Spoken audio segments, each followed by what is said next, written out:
Buenas tardes, mi nombre es Miguel Ángel Oya Peña y el día de hoy les hablaré sobre la multiculturalidad en México. Este tema se abordará desde un punto de vista histórico y se analizará y tratará de dar solución a una de las problemáticas que puede considerarse que es causada por la misma multiculturalidad, por lo cual, antecedentes. Durante la época prehispánica, alrededor de todo el territorio mexicano, el cual está dividido en aquel entonces en tres zonas predominantes, las cuales eran Arioamérica, Oasis América y Mesoamérica, habitaban diversas culturas indígenas, siendo en Mesoamérica la zona donde se observaba un mayor desarrollo y una mayor cantidad de estas culturas. Esto era propiciado gracias a la gran cantidad de recursos naturales que existían en la zona. Estas culturas desarrollaron su propia religión, su propio idioma y su propio estilo de vida. Sin embargo, hasta el año de 1521, cuando se da la caída de los mexicas a manos de los españoles, el estilo de vida de todas estas culturas cambió totalmente. El periodo posterior a 1521 es conocido como la colonización. Durante el periodo de colonización, los españoles, el pueblo español, sometió a los pueblos indígenas y los utilizó como mano de obra barata para utilizarlos en la extracción de minerales como la plata y el oro. Además, para sumarle ayuda a estas personas, los españoles trajeron habitantes de diversos pueblos africanos para que les sirvieran como esclavos. Sin embargo, a pesar de este trato que le daban a los indígenas, los españoles también empezaron a mezclarse con ellos, propiciando la creación de nuevas culturas y de nuevas razas, por así decirse. Como por ejemplo, la mezcla de un español y un indígena daba como resultado un mestizo, la mezcla de un español y un africano daban como resultado un mulato. A las personas nacidas en México, pero hijas de, o hijos o hijas de padres españoles, se les conocía como criollos. Y a los españoles venidos de España, nacidos en España, se les conocía como españoles peninsulares. Estos peninsulares eran las personas que tenían el control sobre toda la colonia que era México y sobre todas las colonias que tenían en Sudamérica también.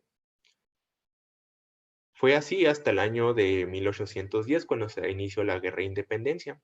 Esta guerra fue iniciada por los criollos, los hijos de españoles nacidos en México, ya que a estos no se les permitía acceder a grandes puestos en el país, a grandes puestos de poder, por lo cual querían quitar a los españoles de lado y formar a México como una nación independiente. A esta lucha se unieron básicamente todos los demás pueblos que habitaban en México, los mestizos, los indígenas y absolutamente todos. Por fin parecía que posteriormente a esta lucha a los pueblos indígenas se les dejaría someter y a tratar pues mal como mano de obra simplemente. Sin embargo, posteriormente a la independencia inicia en México el periodo conocido como los primeros años de vida independiente o como la reformación del país o la formación del país. Es bien sabido que para que una nación pueda tener cierto control sobre su población y pueda tomarse decisiones de manera más ecuánime, es necesaria cierta homogeneidad dentro de la sociedad del país. Sin embargo, la gran cantidad de culturas y de personas que habitaban en el país no permitían que esta homogeneidad pudiera concretarse, por lo cual los grupos dominantes, los grupos en el poder, los mestizos o los criollos que quedaron después de la independencia, pues básicamente implantaron un modelo de vida en el cual o te adaptabas o te quitabas para un lado, y quienes se tenían que quitar, pues eran los indígenas, ya que el modelo de vida que se está implantando a lo largo de todo el país no respetaba o no era congruente a las creencias o al estilo de vida de los pueblos indígenas.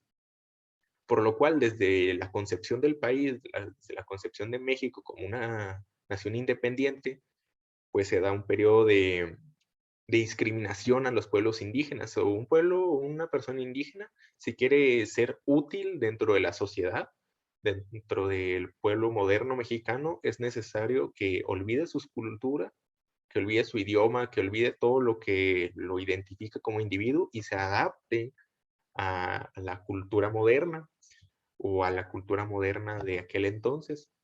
para que pueda ser útil dentro de las actividades del país, que pueda participar activamente.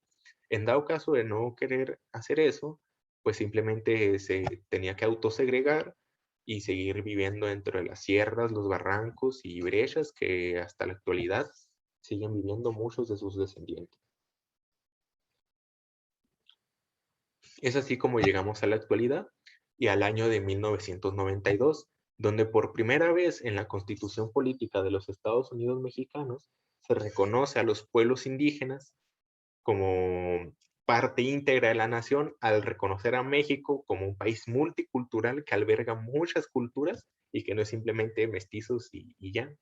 Se podría pensar que gracias a la aceptación de esta situación del país, la cual es una característica fundamental que ha representado a México desde siempre, la situación de los pueblos indígenas mejoró. Sin embargo, es afirmable el hecho de que seguimos igual que desde la época de la independencia. Una persona indígena, si quiere ser útil en la sociedad, tiene que adaptarse a la sociedad moderna y olvidar su cultura, su idioma y su forma de vida que había conocido durante pues, toda su existencia. Esto es debido a que la forma de vida moderna, la que impera dentro de la sociedad y dentro del mundo prácticamente, ya que México es una sociedad globalizada, no se adapta o no es acorde a su cultura o a su forma de vivir. Desde, o sea, no, una persona indígena no puede desarrollarse a plenitud como individuo sin adaptarse y olvidar sus creencias y sus costumbres, ya que no son congruentes con el estilo de vida moderno. Es por esto que se genera una problemática, la cual es la segregación. Esto es algo que ya se mencionó con anterioridad. Una persona indígena o se adapta a la sociedad moderna y a la forma de vida moderna y olvida su pasado, su tierra, su costumbre, su idioma, su gente, y se adapta y lo olvida totalmente.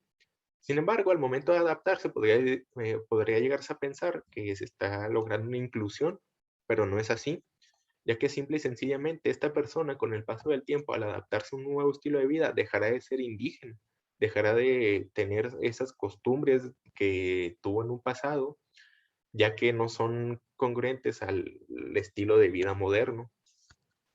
Por lo cual las personas tienen dos opciones, como en la época de la independencia, o adaptarse o segregarse y seguir viviendo en las sierras, en los barrancos y en todos esos lugares donde han habitado desde hace mucho tiempo y donde probablemente muchas personas sigan habitando desde hace mucho tiempo.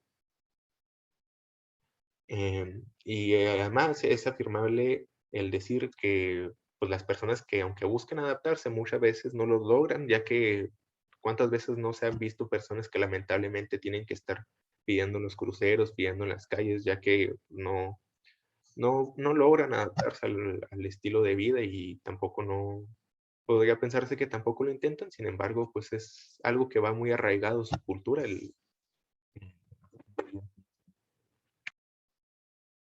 y simplemente no lo logran hacer, no logran adaptarse. Para que México verdaderamente logre integrar todas sus diferencias y todas sus culturas, para que todos podamos crecer juntos, indiferentemente de nuestro origen o nuestra cultura, es necesario que se alcance la interculturalidad.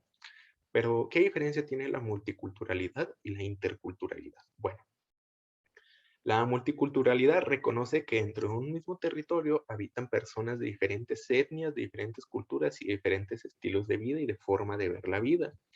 Sin embargo, la interculturalidad afirma que dentro de un país se puede crecer como individuo indiferentemente de tu origen, de tu etnia o de tu cultura. O sea, puedes desarrollarte como individuo, como persona a plenitud, viendo la vida desde la perspectiva que te lo enseñó tu cultura o desde la perspectiva que quieras verlo. No es necesario adaptarte a un estilo de vida moderno en el cual tengas que abandonar tu cultura pasada y poder llegar a ser alguien útil para la sociedad.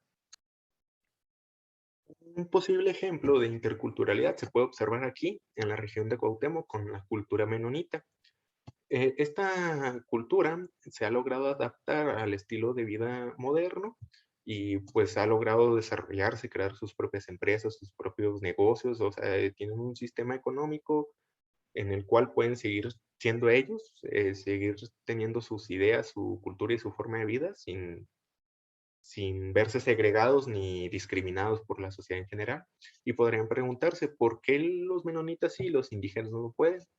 Bueno, la respuesta puede darse en que los menonitas, la cultura menonita es una cultura que se puede adaptar más a las tendencias de una sociedad moderna, pueden ser más adaptables sin olvidar su pasado, sin olvidar su cultura ni quiénes son.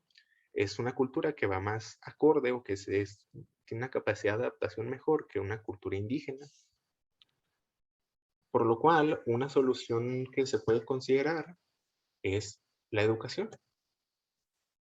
¿Y por qué la educación? Bueno, en los pueblos indígenas existen escuelas indígenas, sin embargo, en estas escuelas se les enseña a las personas que asisten, a las personas indígenas, pues un modelo como el que se nos ha enseñado a todos toda la vida, ¿no? Un modelo de adaptación al nuevo, pues a la nueva forma de vida moderna. No, sin embargo, no se les permite un modelo, no se les propicia un modelo en el cual se les enseñe a que pueden crecer como individuos, pueden crecer como personas, sin la necesidad de olvidar quiénes son, sin olvidar su cultura o su idioma, ni la forma de vida que han conocido durante siempre. Por lo cual, la solución que se propone es una reformación del sistema educativo en donde se propicie la integración verdadera de las diferentes culturas y que cada individuo, indiferentemente de su pasado, de su cultura, pueda crecer y desarrollarse a plenitud sin la necesidad de readaptarse, es decir, que pueda desarrollarse como individuo viendo la vida desde la perspectiva que se lo propicie su vida, vaya la redundancia, o su cultura. Para esto es posible que sea necesaria una reformación total del sistema educativo o pues de muchos sistemas. Sin embargo, como todos saben, la educación es base fundamental de la formación de todo individuo, por lo cual si se inicia por ahí, es posible que en un futuro sea más fácil adecuar diferentes sistemas a la interculturalidad, para que sea más fácil que todos nos podamos integrar como individuos indiferentemente de nuestra cultura o de nuestra forma de ver la vida. Conclusión. Como reflexión personal y como mencioné con anterioridad, considero que para que se dé una verdadera integración y se logre la interculturalidad alrededor del país, es necesario iniciar por la educación, ya que es la base fundamental de todos los individuos, además de la familia. De esta manera, considero que es posible que México alcance y logre la interculturalidad, avanzando así en nuestra sociedad, avanzando como nación sin que nadie se quede rezagado ni segregado. De esta manera, considero que México logrará un mejor desarrollo de la sociedad y un mejor desarrollo pues, de absolutamente todos. Si todos trabajamos juntos y todos logramos desarrollarnos como personas a plenitud, pues es más fácil que el avance se logre y que México logre dar un paso adelante como nación. Esta presentación fue realizada en base a un capítulo del libro de la discriminación racial, escrito por Silvia Schmelz y más autores. El capítulo en el cual se basó esta presentación fue escrito por Silvia Schmelz y es llamado Interculturalidad, Democracia y Ciudadanía en México. Muchas gracias.